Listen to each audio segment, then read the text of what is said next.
जय हिंद साथियों, प्रतिशत पर अपने चर्चा कर रहे थे। आज अपनी प्रतिशत की आखिरी क्लास है। प्रतिशत आपका जो टॉपिक है कंप्लीट होने वाला है। अब आपका काम है उस पर प्रैक्टिस करना। याद है अपनी आखिरी क्लास में चर्चा कर रहे थे कि यदि किसी संख्या में, आवाज नहीं, थोड़ा ध्यान रखना, यदि किसी संख्या में, याद है क्या, 10% की कमी की जाए, फिर परिणामी संख्या में 10% की वृद्धि की जाए, तो क्या परिणाम बनता है? 1% की कमी। क्यों कमी होती है ये हमने देख लिया था, ठीक है। और मैंने आपको बताया था कि सेम प्रतिशत से कमी और वृद्धि हो रही हो तो हर हाल में कमी होती है। और डायरेक्ट कमी ज्ञात करने के लिए मैंने फॉर्मूला भी बताया था आपको। डायरेक्ट कमी ज्ञात करने के लिए आप क्या करोगे, जो दर है, जो कमी वृद्धि वाली दर है, उसके ऊपर स्क्वायर लगाकर बट्टे में क्या लगाओगे, 100, तो आपको डायरेक्ट कमी की दर मिल जाएगी। लेकिन आज अपने सवाल करेंगे कि अगर जो कमी और वृद्धि वाली दरें हैं वो अलग अलग हो तो क्या परिवर्तन होगा, ठीक है। अगर दरें सेम हो तो कमी होती है, पता लग गया। लेकिन अगर दरें अलग अलग हो तो किस प्रकार से अपने हल करेंगे। तो प्रश्न लिखो एक, यदि किसी संख्या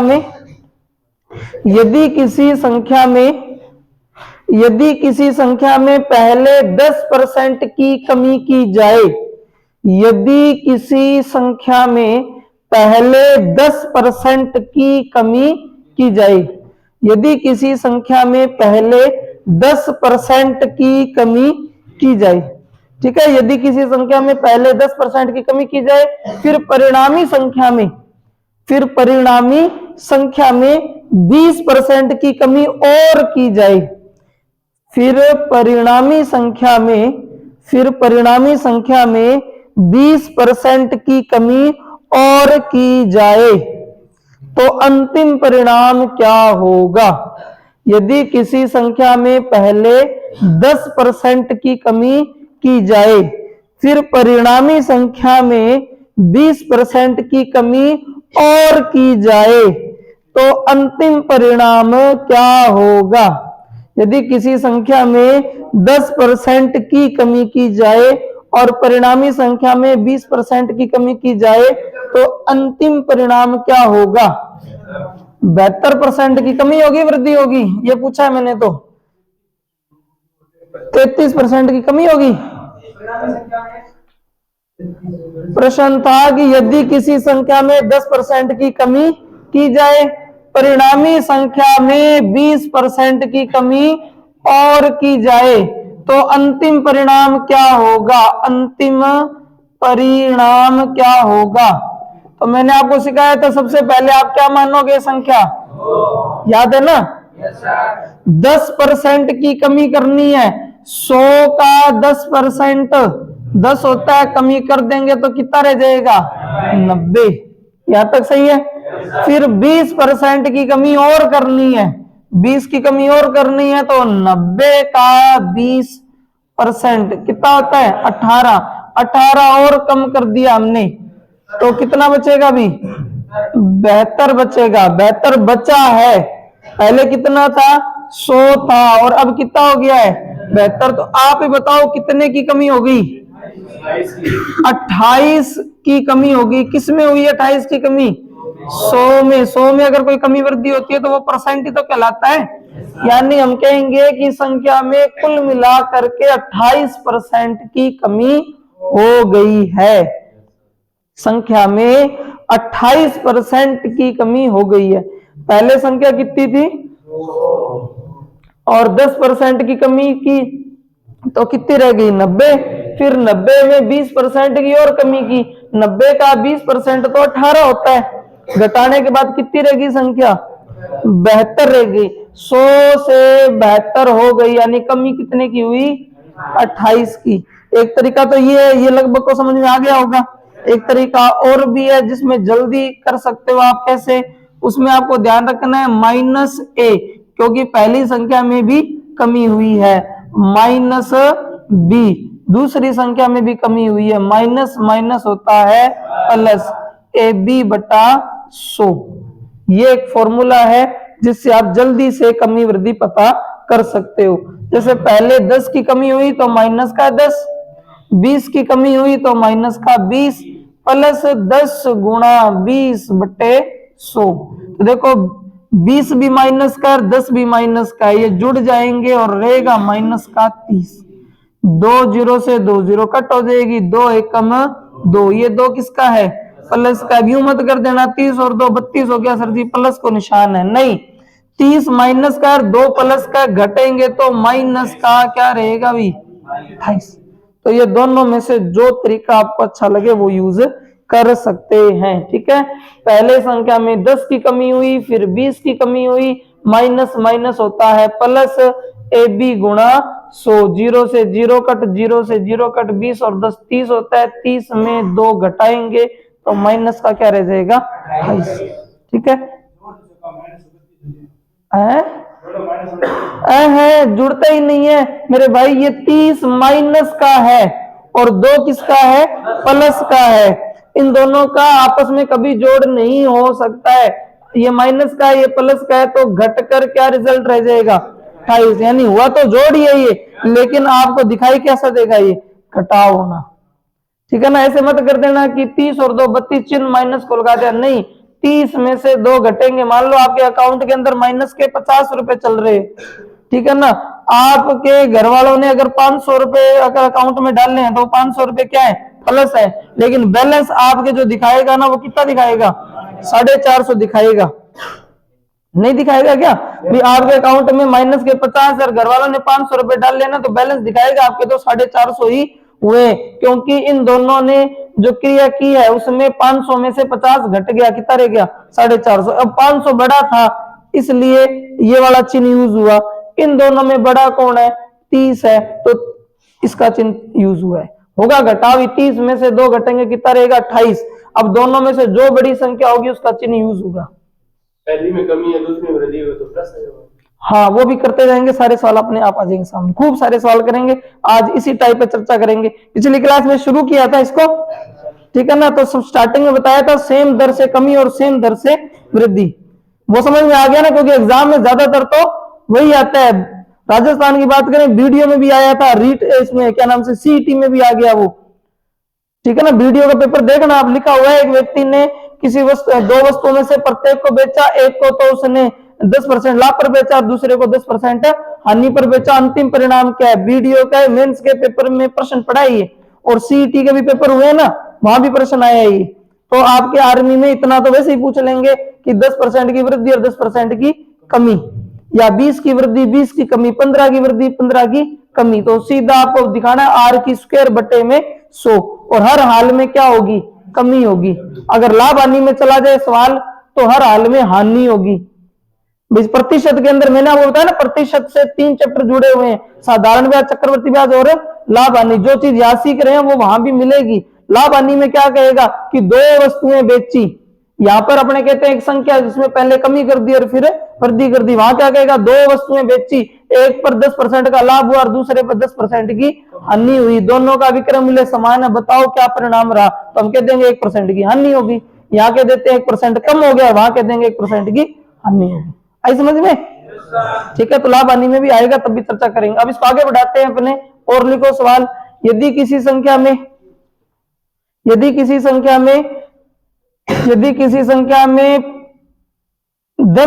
की कमी की जाए, यदि किसी संख्या में 10% की कमी की जाए, यदि किसी संख्या में 10% की कमी की जाए, यदि किसी संख्या में 10% की कमी की जाए, परिणामी संख्या में 20% की वृद्धि की जाए, परिणामी संख्या में 20% की वृद्धि की जाए, यदि किसी संख्या में 10% की कमी की जाए, परिणामी संख्या में 20% की वृद्धि की जाए, परिणामी संख्या में 20% की वृद्धि की जाए, अंतिम परिणाम क्या होगा? अंतिम परिणाम क्या होगा? 8% की वृद्धि, ठीक है ना। यहां पर जो सवाल बनेगा लाभ हानि में, वो कह देगा एक वस्तु तो मैंने 10% की हानि पर बेच दी और एक मैंने 20% के लाभ पर बेच दी और दोनों का विक्रय मूल्य समान है, ठीक है ना। यहाँ प्रतिशत में संख्या चल रही है, वहां वस्तुएं हो जाएंगी, बस इतना ही फर्क होगा। तो एक संख्या में पहले हमने 10% की कमी की, फिर 20% की वृद्धि की, अंतिम परिणाम बताना है क्या होगा अंतिम परिणाम? अंतिम परिणाम क्या होगा। तो आप ध्यान करना, अंतिम परिणाम क्या होगा। सबसे पहले आप क्या मानोगे, 100। सबसे पहले 100 मानोगे, 10 की कमी की, जब 10 की कमी करोगे तो कितनी रह जाएगी, 90। फिर 20%, 90 का 20% 18 होता है, लेकिन इस बार घटाना नहीं है, इस बार जोड़ना है। तो कितनी हो जाएगी संख्या, 108। इसका मतलब संख्या में वृद्धि होगी कितने की, 8% की। जैसे यहाँ 28 की कमी होगी, वैसे यहाँ 8 की वृद्धि होगी। आए समझ में, 8 की वृद्धि होगी, ठीक है ना। दूसरे तरीके से अगर हम देखें इसको, दूसरे तरीके से देखें तो आप लिखोगे कि 10 की तो कमी हुई और 20 की क्या हुई, वृद्धि।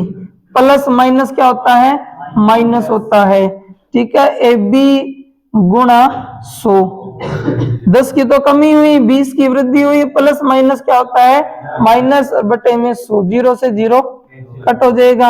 अब देखो 10 माइनस का है, 20 किसका है, प्लस का है, और 2 एकम 2 भी माइनस का है, यानी ये दोनों तो माइनस के हैं और ये प्लस का है। तो कहने का मतलब ये ऐसे मत कर देना कि 20 और 10 30, 20 किसका है, प्लस का है, और 10 किसका है, माइनस का है। माइनस माइनस वालों को इकट्ठा कर लेंगे, माइनस का 10 और माइनस का 2, माइनस के 12, और घटाना किसमें से, प्लस के 20 में से।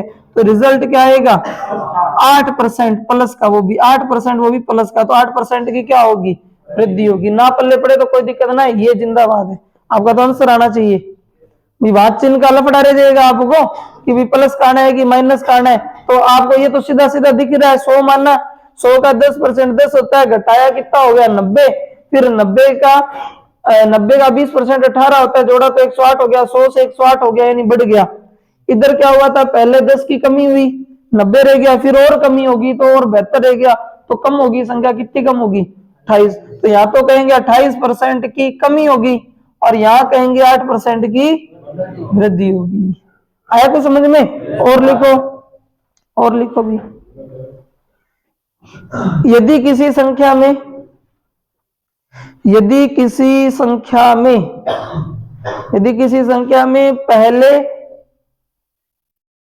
20% की कमी की जाए, यदि किसी संख्या में पहले 20% की कमी की जाए, यदि किसी संख्या में पहले 20% की कमी की जाए, फिर 10% की वृद्धि की जाए, यदि किसी संख्या में पहले 20% की कमी की जाए, फिर 10% की वृद्धि की जाए, यदि किसी संख्या में पहले 20% की कमी की जाए, फिर 10% की वृद्धि की जाए, अंतिम परिणाम क्या होगा, 12% कमी, 12% कमी।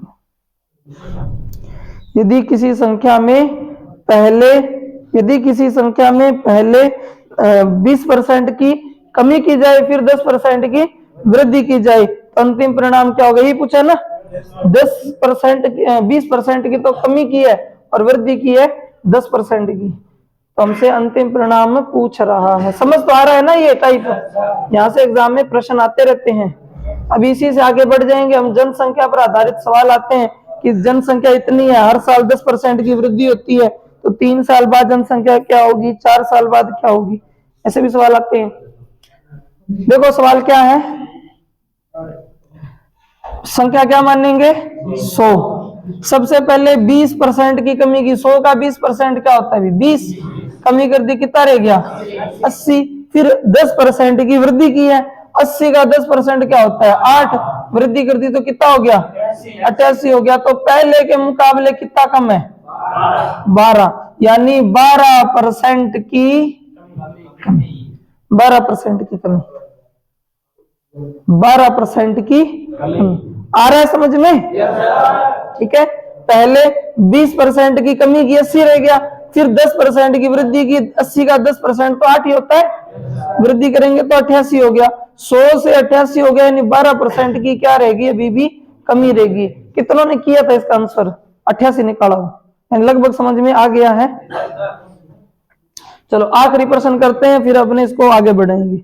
आखिरी प्रश्न है इस टाइप का, ये अब आपको समझ में आ जाना चाहिए बढ़िया से, ठीक है ना। यदि किसी संख्या में, यदि किसी संख्या में पहले 10% की वृद्धि की जाए, यदि किसी संख्या में पहले 10% की वृद्धि की जाए, यदि किसी संख्या में पहले 10% की वृद्धि की जाए, फिर परिणामी संख्या में 20% की वृद्धि और की जाए, यदि किसी संख्या में पहले 10% की वृद्धि की जाए, फिर परिणामी संख्या में 20% की वृद्धि और की जाए, तो अंतिम परिणाम क्या होगा? अंतिम परिणाम क्या होगा? तो देख लो, अपनों ने दोनों कमी भी करके देख ली, दोनों वृद्धि भी करके देख ली, एक कमी और एक वृद्धि करके भी देख ली, इससे ज्यादा आपके कोई पूछेगा नहीं। ठीक है, यदि किसी संख्या में पहले 10% की वृद्धि हुई, फिर 20% की वृद्धि हुई, तो अंतिम परिणाम क्या होगा? आप क्या मानोगे? संख्या 100 है, 100 के अंदर 10% की वृद्धि करोगे, कितनी हो जाएगी? 110। फिर 20% की वृद्धि और करोगे, 20% की जब वृद्धि और करोगे तो 110 का 20% होता है 22, वृद्धि करने पर कितना हो जाएगा? 132। 132, 22 की वृद्धि ना हुई, 32% की वृद्धि हुई है, 32% की वृद्धि हुई है। 100 से 132 हो गया, अभी 32% की वृद्धि होगी। ठीक है ना, पहले 10 की वृद्धि हुई तो 110 हो गया, 110 का 20% 22 होता है, जोड़ोगे तो कितना बन गया? 132। 100 से 132 हो गया, यानी 32% की वृद्धि हो गई। आया समझ में? ठीक है, अब अपने शीट, हाँ बता दिया करो भाई अगर कोई चीज ना आए समझ में। 110 का 20%, 0 से 0 कट, 0 से 0 कट, 11 दूनी 22। ठीक है, अपने 2-3 बार निकाले थे, जब मैंने सोचा अब निकालने आ गया होगा तो बताया। ठीक है, निकाल सकते हैं ना। इसका 80 का 10% 8 कैसे आया था? 80 का 10%, 0 से 0 कट, 0 से 0 कट, 8 एकम 8। ठीक है,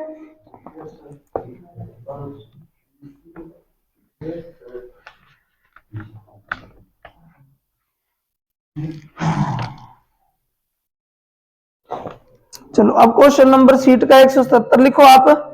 प्रश्न ऐसे भी पूछे जा सकते हैं।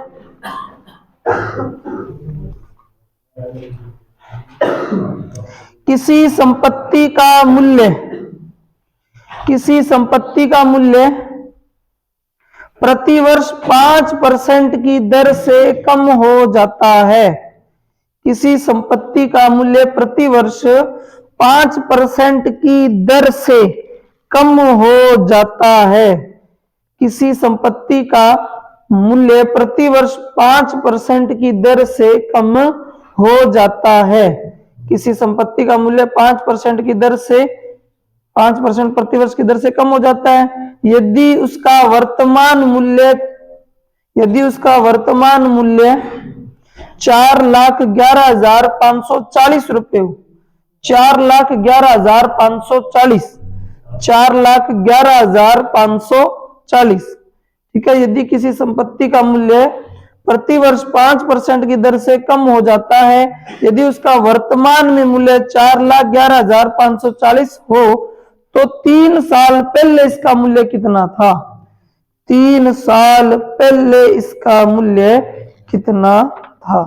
तो अभी जो हमने सवाल किया है ना, उसी सवाल से ये बना हुआ है। ठीक है ना, इस प्रकार के भी सवाल एग्जाम में पूछते रहते हैं।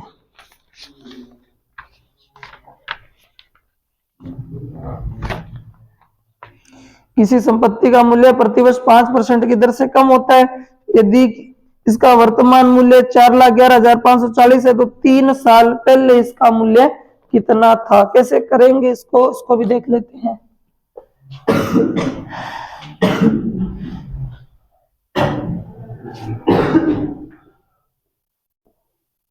देखो, अगर आप बाइक लेके आए हो, मान लो बाइक लेके आए से 3 साल पहले, बाइक आज से 3 साल पहले लेके आए, तो आज अगर आप बाइक को सेल करना चाहोगे तो उसका मूल्य 3 साल पहले जो मूल्य था उसके मुकाबले कम ही मिलेगा। और जितने ज्यादा साल बाइक चली हो उतना ही मूल्य और भी ज्यादा कम मिलता है। कोई बंदा 1 साल पुरानी बाइक बेच रहा है, कोई 2 साल पुरानी बाइक बेच रहा है और कोई 3 साल पुरानी बाइक बेच रहा है, तो बाइकों की कंडीशन में फर्क होगा, जितना ज्यादा चलेगी उतना ज्यादा घिसेगी। तो बाइक खरीदने वाला तीनों की पेमेंटों में भी फर्क करेगा। भाई जो 1 साल चली हुई है उसकी थोड़ा ज्यादा पेमेंट कर सकता है, जो 2 साल चली हुई है बाइक है उसका जो पेमेंट करेगा पहले वाली बाइक के मुकाबले कम करेगा, और जो 3 साल बाइक चली हुई है उसका मूल्य उन दोनों बाइकों के मूल्य से भी कम पेमेंट करेगा। ये मानते हो? यानी अगर हम किसी चीज को जितना टाइम रखते हैं ज्यादा, जितना टाइम ज्यादा रखते हैं उतना ही उसका मूल्य क्या होता जाता है? कम होता जाता है। तो आज से 3 साल पहले अगर हम बाइक लेके आए होंगे तो वो ज्यादा प्राइस की थी, 3 साल बीत चुके हैं, आज वर्तमान में वो बाइक 4,11,540 ऐसा मूल्य क्या? तो 5,40,000 है कि 4 लाख? 4 लाख, हाँ ठीक है ना। तो बाइक का जो मूल्य था 3 साल पहले वो तो हमें नहीं पता क्या था। आज से 3 साल पहले हम जो बाइक खरीदी थी उसका मूल्य क्या था हमें नहीं पता, लेकिन इतना पता है कि हर साल उसका जो मूल्य है वो 5% कम हो जाता है, 5% कम हो जाता है। तो 5% कम हो जाता है तो हमें 100 में से 5 घटा करके दिखाना है। अगर मूल्य बढ़ जाए तो प्लस का चिन्ह और मूल्य घट जाए तो माइनस का चिन्ह। प्लस का चिन्ह कब आ सकता है? जब सवाल जनसंख्या पे चला जाए, जनसंख्या पर चला जाए कि आज से 3 साल पहले किसी शहर की जनसंख्या ज्ञात करो और उस शहर की जनसंख्या में हर साल 5% की वृद्धि हो जाती है, तब हम क्या करेंगे? 100 प्लस 5 करेंगे। तो जनसंख्या में आमतौर पर वृद्धि का दर्शाते हैं, और कोई संपत्ति अगर हम खरीद लेते हैं तो उसका मूल्य हर साल घटाकर बताते हैं। आई समझ में? तो मूल्य 5% गिर जाता है, इसलिए 100 में से 5 घटा दिया। दूसरे साल भी मूल्य घटा है और तीसरे साल भी मूल्य घटा है। 3 सालों से लगातार मूल्य में कमी हो रही है। आज वर्तमान में जो बाइक का मूल्य वो 4,11,540 ये मूल्य है। तो हमसे पूछ रहे हैं कि जब हमने बाइक खरीदी थी उस टाइम उसका मूल्य क्या था? ठीक है ना। ऐसा सवाल तो समझ में आया ना? जो मूल्य हमने खरीदा था वो मूल्य हमसे पूछ रहे हैं, और वर्तमान में उस बाइक का जो मूल्य रह गया है वो हमें दिया हुआ है। तो 95/100 लिख सकते हैं। 95/100, 95/100। अगर काटे इसको तो 19 5 95, 20 5 100, 19 5 95, 20 5 100, 19 5 95, 20 5 100। ठीक है। अब वर्तमान के अंदर जो उसका मूल्य है वो 4,11,540 है। बराबर का निशान है, यानी आमने सामने भाग हो सकते हैं।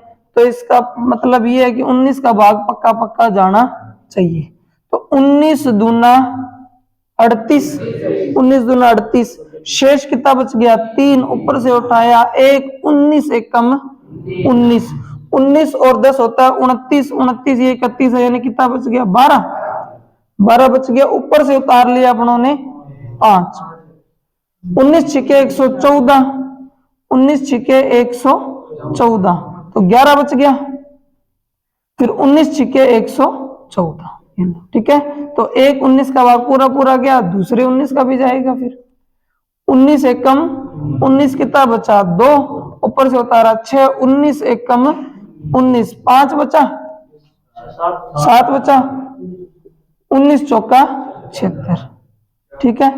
तो इस 19 का भाग भी पूरा पूरा जाएगा, 19 छिके 114। ठीक है। अब अपने पास यहां बच गया 60 और इधर बचा है 20 गुणा 20 गुणा 20। हमें चाहिए मूल्य। ठीक है। तो आपको पता है बराबर का निशान होता है तो आमने सामने तो भाग हो रहे हैं, लेकिन तिरछा क्या होगा? गुणा होगा। तो तिरछा गुणा होगा तो पहले तो इनको गुणा कर लेते हैं, गुणा का निशान है ना, गुणा कर लेते हैं। तो 2 दूनी 4 दूनी 8, 8 छिका 48, 2 दूनी 4 दूनी 8, 8 छिका 48, 4 जीरो लगी हुई, 1 2 3 और 4, तो 4 जीरो हम लगा देंगे तो पता लगेगा बाइक कितने की थी, 4,80,000, 4,80,000। आया कुछ हल्का फुल्का समझ में है? 15 3 साल है ना। हाँ ये को नहीं हुए।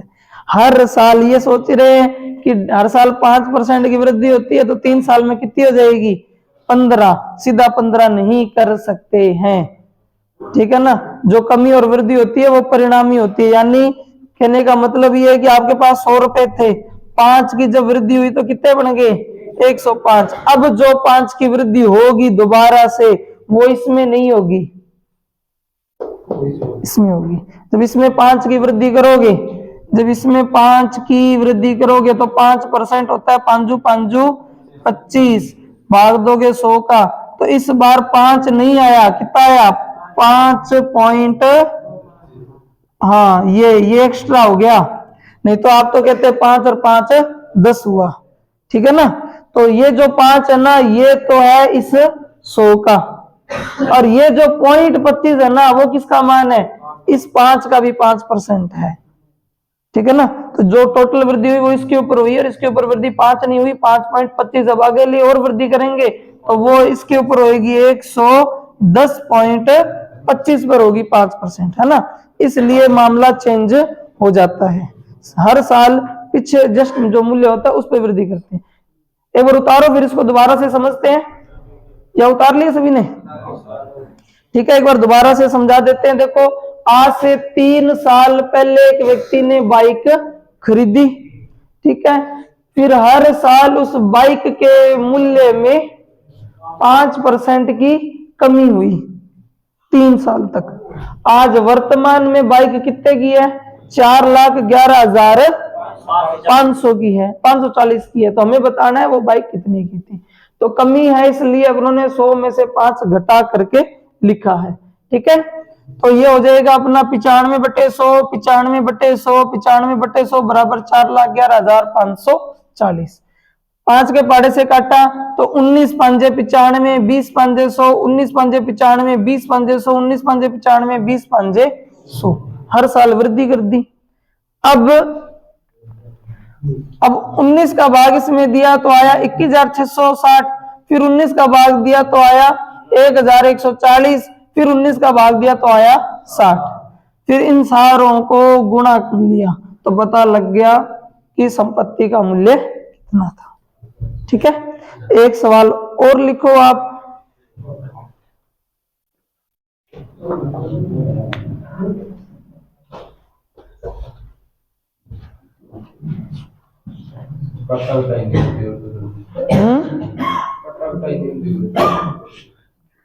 कटाई थोड़ा बहुत टाइम लगेगा, आने लग जाएगी, ठीक है ना। प्रैक्टिस करनी है, अपने सरलीकरण वगैरह करेंगे तो वहां बहुत काटापीटी करेंगे। लिखना एक सवाल कि किसी शहर की जनसंख्या 1 लाख है, हाँ, किसी शहर की जनसंख्या 1 लाख है, किसी शहर की जनसंख्या 1 लाख है, किसी शहर की जनसंख्या 1 लाख है, लिख दिया। हर साल उस शहर की जनसंख्या में, हर साल उस शहर की जनसंख्या में 10% की वृद्धि होती है।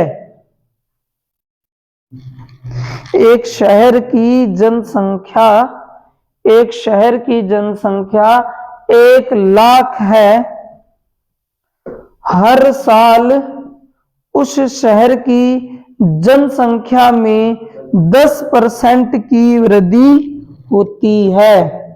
हर साल उस शहर की जनसंख्या में 10% की वृद्धि होती है।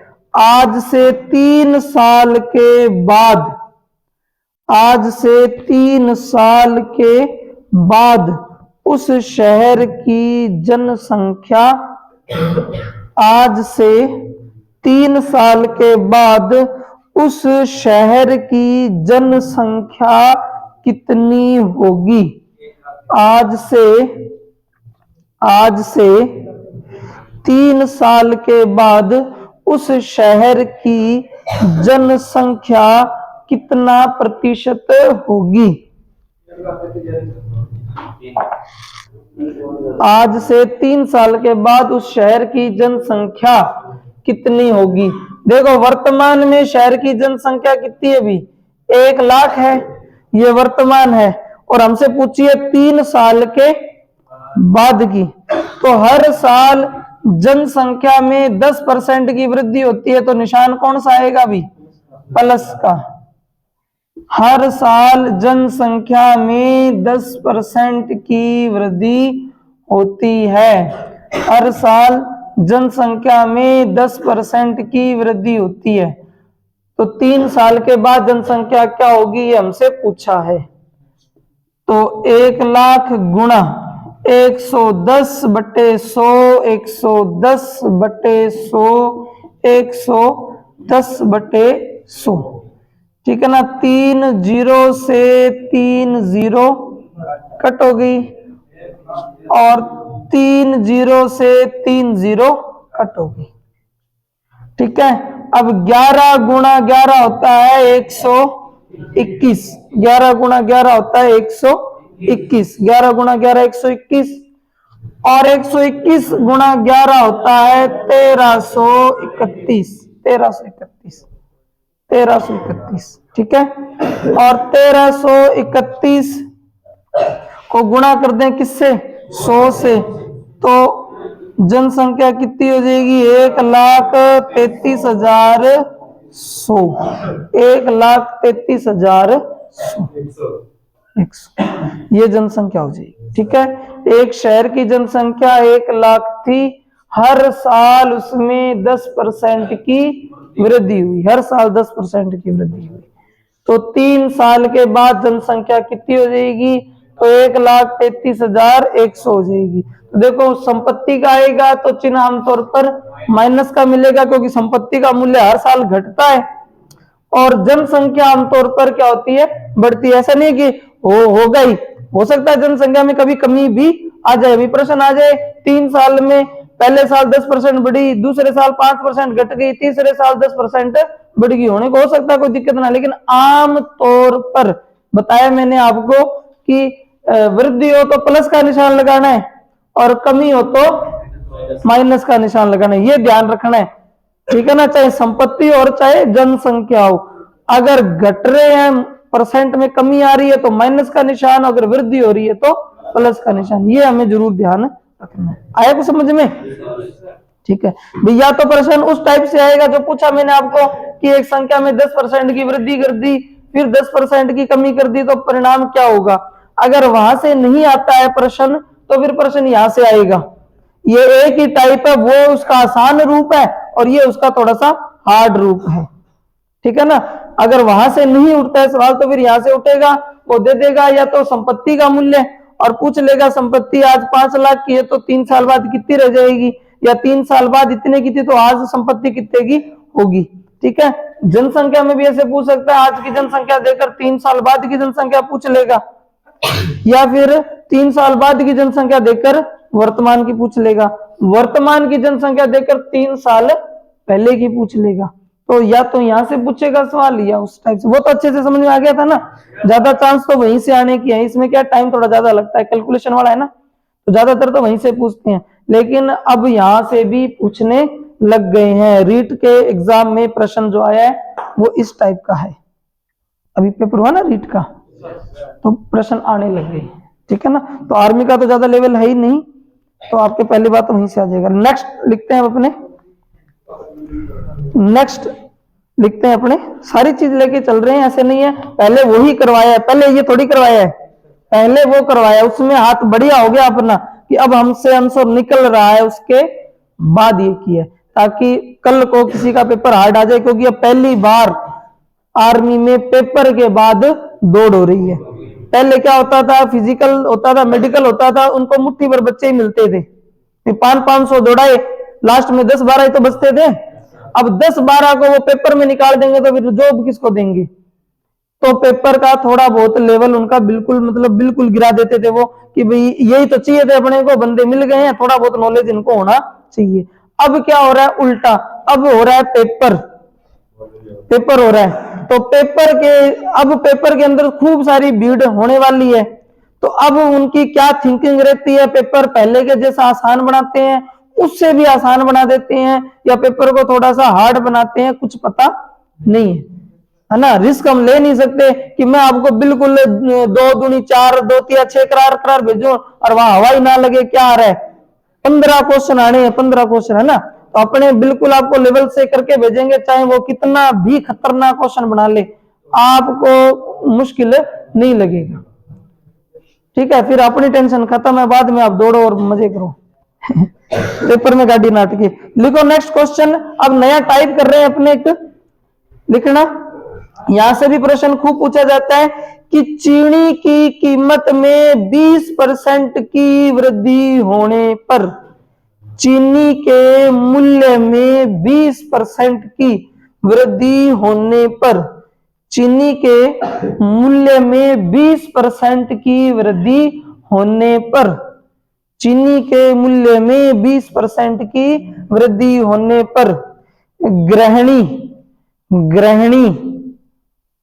गृहिणी खपत कितनी कम करे? खपत कितनी कम करे? खपत कितनी कम करे कि मूल्य की खर्च समान रहे? खर्च समान रहे। दोबारा से प्रश्न को सुनना। चीनी के मूल्य में 20% की वृद्धि होने पर, ठीक है, गृहिणी खपत कितनी कम करे कि खर्च समान रहे? खर्च समान रहे, खर्च समान रहे। 16 से ही 2/3, 16 से ही 2/3, ठीक है, 16 से ही 2/3। दोबारा से समझते हैं सवाल को। भी चीनी का मूल्य 20% बढ़ गया, ठीक है ना। अब गृहिणी का बजट हिल गया, तो उन्होंने खर्च में कोई भी बदलाव नहीं करने का डिसीजन लिया कि खर्च हम उतना ही करेंगे जितना पहले कर रहे थे। तो फिर क्या करना पड़ेगा? खपत समझ रहे हो ना? चीनी के यूज में कटौती करनी पड़ेगी। चीनी ना समझ में आए तो बाइक चलाते हो, पेट्रोल अगर 100 रुपए से 120 रुपए लीटर हो जाए, पेट्रोल 100 रुपए से 120 रुपए लीटर हो जाए, तो पहले आप 100 रुपए दे रहे थे, अब भी अगर आप 100 रुपया निकालोगे तो पेट्रोल वाला 1 लीटर पेट्रोल नहीं देगा। फिर क्या हो जाएगी? पेट्रोल की खपत में कमी हो जाएगी। अब 1 लीटर पेट्रोल तो नहीं मिलेगा। अगर पेट्रोल 1 लीटर चाहिए तो फिर खर्चा बढ़ाना पड़ेगा, फिर आपको 120 रुपए निकालने पड़ेंगे। तो अगर आप चाहते हो कि भी मैं तो पहले भी 100 रुपए खर्च कर रहा था, अभी भी 100 रुपए खर्च करूं, तो फिर आपको पेट्रोल 1 लीटर नहीं मिलेगा। कितना परसेंट कटौती होगी वही आपसे पूछ रहा है। कितने परसेंट की कटौती आपको करनी पड़ेगी, यानी पेट्रोल वो जो आपको देगा वो कितना परसेंट कम देगा, क्योंकि आपने खर्चा बढ़ाया नहीं है। तो देखो इसको यूं हल करेंगे। मान लेते हैं कि चीनी का मूल्य भी कितना था? 100 रुपए, और गृहिणी खर्च भी कितना कर रही थी? 100 रुपए, ठीक है ना। इस 100 रुपए में खर्च भी कितना है? 100 रुपए, और चीनी का मूल्य भी कितना है? 100 रुपए, ठीक है। इक्वल है। गृहिणी जो है 100 रुपए खर्च कर रही है चीनी पर, और चीनी है भी कितने की? 100 की। अब चीनी का मूल्य तो बढ़ गया, 100 की कितनी होगी? 120। मूल्य तो बढ़ गया, लेकिन गृहिणी जो है खर्च में परिवर्तन के मूड में नहीं है। खर्च कितना रखना है? 100 का 100 ही रखना है, खर्च में कोई बदलाव नहीं करना। तो अब क्या करना पड़ेगा? खपत कम करनी पड़ेगी। खपत क्या करनी पड़ेगी? कम करनी पड़ेगी। तो हमें क्या करना है? इस 120 को कहां तक ले जाके रोकना है? 100 तक, क्योंकि वो तो खर्च 100 का 100 ही रख रही है और मूल्य कितना हो गया है? 120। तो 120 को अगर 100 तक लेकर जाना है, तो आप बताओ 120 को 100 तक लेकर जाना, कितना कम करना पड़ेगा? 20 कम करना पड़ेगा। किस में? 120 में। तो 20 की कमी की है, 20 की कमी की है किस पर? 120 पर। तो 20 120 का कितना परसेंट है? अभी 20 ही तो कम किया आपने, और किस में कम किया है? 120 में। तो वो परसेंट में पूछ रहे, तो 20 120 का कितना परसेंट है? 20 120 का कितना परसेंट है? तो 0 से 0 कट जाएगी, 2 का भाग दोगे तो 6 आएगा, और 6 का 100 में भाग दोगे तो पहले और कट कर देते हैं, 2 तिया 6 और 2 का भाग दोगे 50। अब 3 का भाग दे लो 50 में, तो 3 का भाग जब 50 में दोगे तो 16 तिया 48 होता है। 16 तिया 48, 16 तिया 48। शेष कितना बच गया? वो ऊपर और भाजक बटे में। तो खपत में कमी हो जाएगी। खपत में कमी कितने की कमी हो जाएगी भी? 16 से 2/3% की। दोबारा से देखो, महिला पहले खर्च भी 100 कर रही थी और मूल्य भी कितना था? 100 था। अब मूल्य तो 120 हो गया, लेकिन खर्चा अभी भी कितना है? 100 है। मूल्य तो बढ़कर 120 हो गया, लेकिन खर्च अभी भी 100 है। तो 120 को 100 तक लेके जाना है हमें, तो कितने की कमी करनी पड़ेगी? 20 की कमी करनी पड़ेगी। 20 120 का कितना परसेंट है? 16 से 2/3। ठीक है, और लिखो आप, और लिखो आप। चीनी के मूल्य में 10% की वृद्धि होने पर, टाइम तो पड़ा है ना? ओ हाल ही को नहीं। चीनी के मूल्य में 10% की वृद्धि होने पर, चीनी के मूल्य में 10% की वृद्धि होने पर, चीनी के मूल्य में 10% की वृद्धि होने पर गृहिणी खपत कितनी कम करे? गृहिणी खपत कितनी कम करे? गृहिणी खपत कितनी कम करे कि खर्च समान रहे? खर्च समान रहे। 9 सही 1/11। ठीक है, सवाल क्या था अभी? चीनी के मूल्य में 10% की वृद्धि होने पर, चीनी के मूल्य में 10% की वृद्धि होने पर गृहिणी खपत कितनी कम करे कि खर्च समान रहे? खर्च समान रहे। इस बार मूल्य 120 की जगह कितना बढ़ गया अभी? 110। ठीक है ना, मूल्य 100 से 120 की जगह कितना हो गया? 110। लेकिन गृहिणी अभी भी खर्चा कितना कर रही है? 100 ही कर रही है, क्योंकि खर्च में कोई भी बदलाव नहीं करना। तो फिर एक ही जरिया है, हमें खपत कम करनी पड़ेगी। तो 110 को 100 तक लेके जाना है, तो कितना कम करना पड़ेगा अभी? 10 की कमी लानी पड़ेगी ना। तो ये जो 10 है, 10 ये 110 का कितना परसेंट है? 10 110 का कितना परसेंट है? 0 से 0 कट हो जाएगा। 100 में जब 11 का भाग दोगे, 11 निमा 99, शेष कितना बचा? 1। तो ये आ जाएगा 9 सही 1/11%। 9 सही 1/11%। ठीक है, और लिखो सवाल, और लिखो सवाल। खपत में 9 सही 1/10, 9 से 1/11% कम करनी पड़ेगी, है ना। अब लिखो, चीनी के मूल्य में, चीनी के मूल्य में, चीनी के मूल्य में 20% की कमी होने पर, पहले क्या हो रही थी? अब हो रही है कमी। चीनी के मूल्य में 20% की कमी होने पर, चीनी के मूल्य में 20% की कमी होने पर, चीनी के मूल्य में 20% की कमी होने पर गृहिणी खपत में कितनी वृद्धि करे? खपत में कितनी वृद्धि करे कि खर्च समान रहे? चीनी के मूल्य में 20% की कमी होने पर, कमी होने पर गृहिणी खपत में कितनी वृद्धि करे कि खर्च समान रहे? खर्चा उतना ही करना चाहती है। चीनी सस्ती हो गई है तो मतलब खपत बढ़ा दोगे ना। मान लो 100 रुपए का पेट्रोल खरीद रहे थे, पेट्रोल 80 रुपए लीटर हो गया, तो अगर आप 100 रुपए खर्च करना चाहते हो तो इसका मतलब पेट्रोल आपको 1 लीटर से ज्यादा मिलेगा, खपत बढ़ जाएगी, है ना। अगर आप खर्च में कोई परिवर्तन नहीं कर रहे तो मूल्य कम होगा तो खपत बढ़ेगी, और मूल्य बढ़ेगा तो खपत कम होगी। ठीक है, तो इस बार चीनी का जो मूल्य है वो गिर गया, कितना परसेंट? 20%, यानी चीनी का जो मूल्य है वो अब हो गया है 80, लेकिन खर्चा उतना ही है, खर्च समान रहे, यानी खर्च तो 100 रुपए ही करना है अभी भी। तो इसका मतलब हमें खपत बढ़ानी पड़ेगी, 80 से कहां तक बढ़ानी है?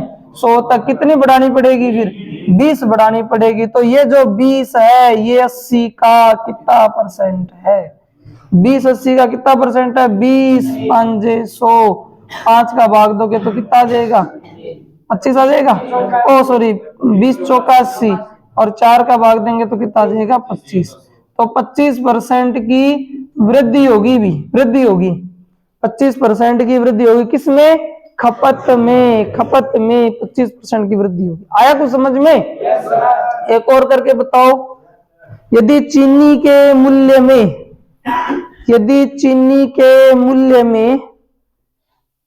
10% की कमी हो जाए, यदि चीनी के मूल्य में 10% की कमी हो जाए, यदि चीनी के मूल्य में 10% की कमी हो जाए तो गृहिणी खपत में कितनी वृद्धि करे?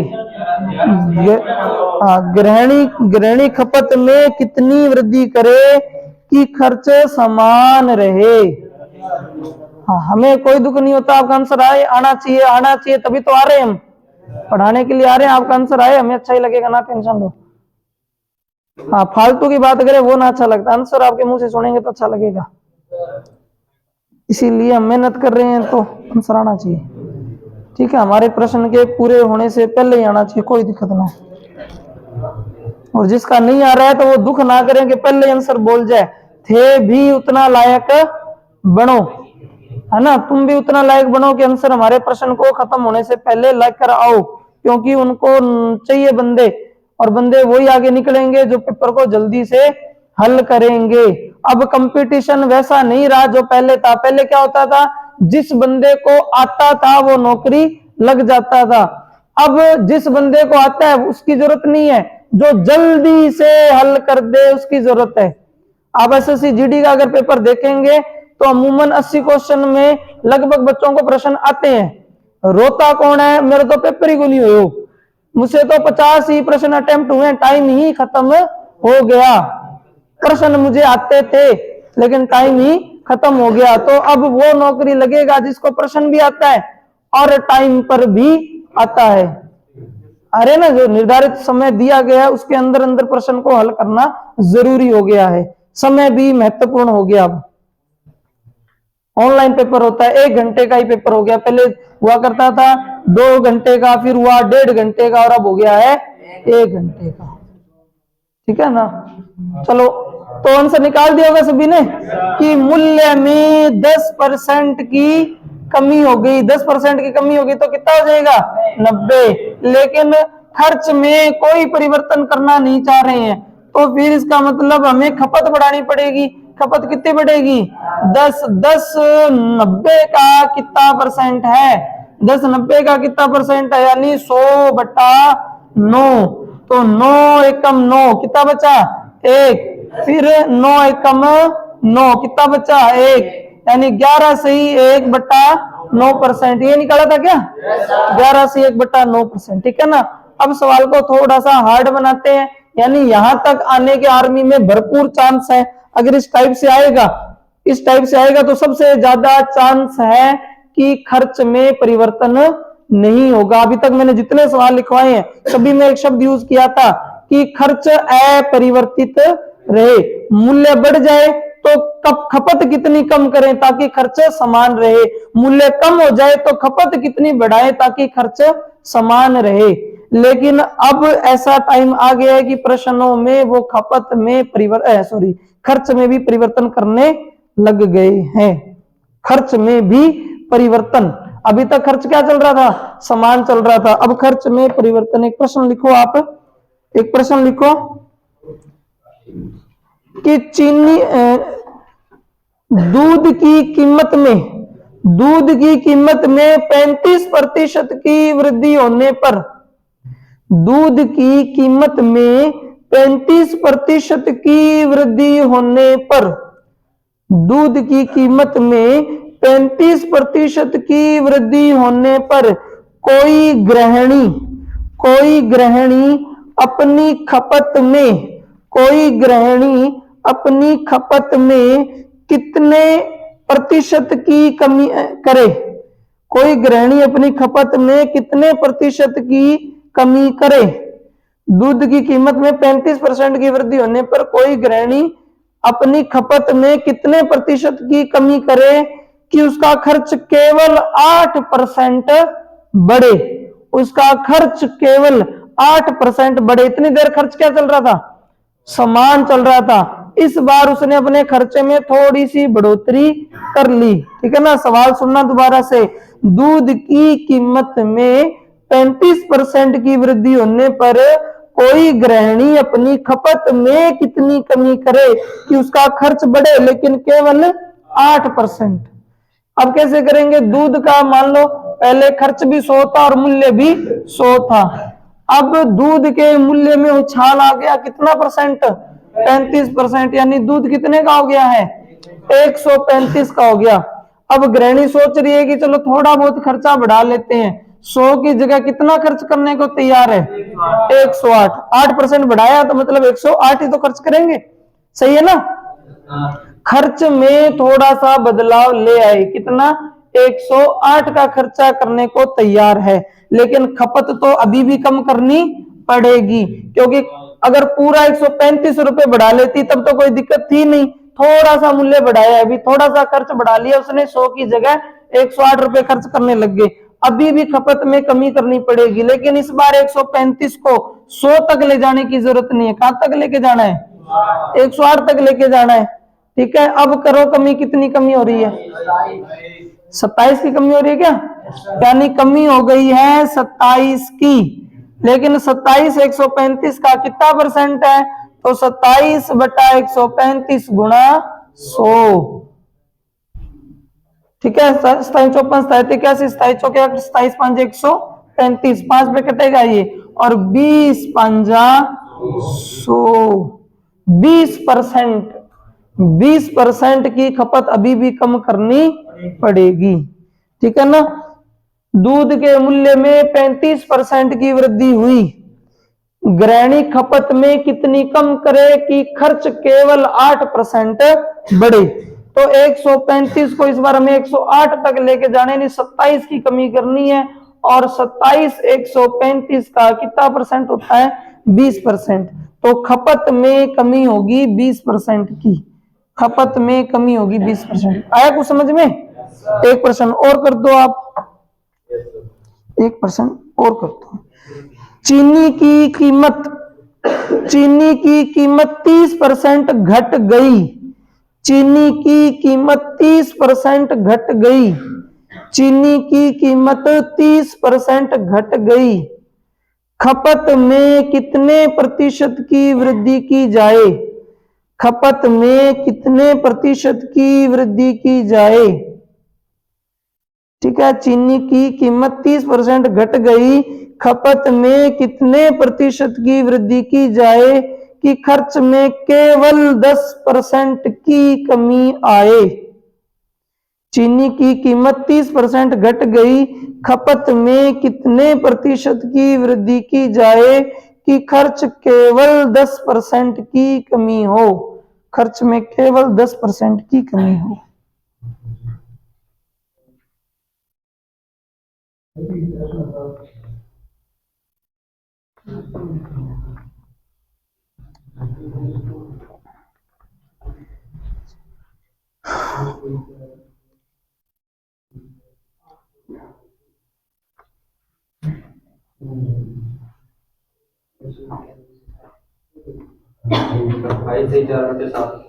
अट्ठाईस से ही 4/7 सही है।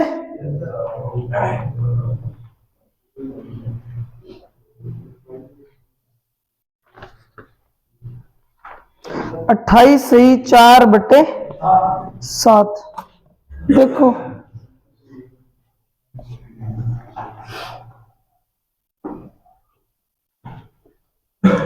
पहले चीनी का मूल्य कितना था भाई 100, ठीक है, खर्च भी कितना था 100, खर्च भी 100 रुपए कर रहे थे और मूल्य भी 100 रुपए है, लेकिन अब मूल्य कम हो गया, कितना कम हो गया 30% कम हो गया, यानी मूल्य कितना रह गया है 70 रह गया है। तो अगर मूल्य कम हो जाएगा इसका मतलब खपत में क्या हो जाएगी वृद्धि, ठीक है ना। तो वो पूछ रहे होंगे कि खपत में कितनी वृद्धि करें, कि खर्च केवल 10% बढ़ाना है क्या, कम करना है, सॉरी, तो 10% कम किया उसने, खर्च उसने 10% कम किया, यानी 100 की जगह 90 रुपए खर्च करें, तो कुछ तो खर्च कम कर दिया, और फिर भी खपत में तो वृद्धि करनी ही पड़ेगी क्योंकि मूल्य काफी ज्यादा कम हुआ है। उन्होंने खर्च तो खाली 10% घटाया है, जबकि मूल्य कितना घट गया था 30%, तो खपत में अभी भी वृद्धि होगी, कितनी वृद्धि होगी 70 को कहां तक लेके जाना है, हाँ, खपत में 20 की वृद्धि करनी पड़ेगी। तो ये जो 20 है ये 70 का कितना परसेंट है, 20 70 का कितना परसेंट है, 20 70 का कितना परसेंट है, तो 0 से 0 कट हो जाएगा, 200 में 7 का भाग देना है, तो 7 दूनी 14, 6 बचेगा, 7 8 56, तो 28 से 4/7%, 28 से 4/7%। आया कुछ समझ में?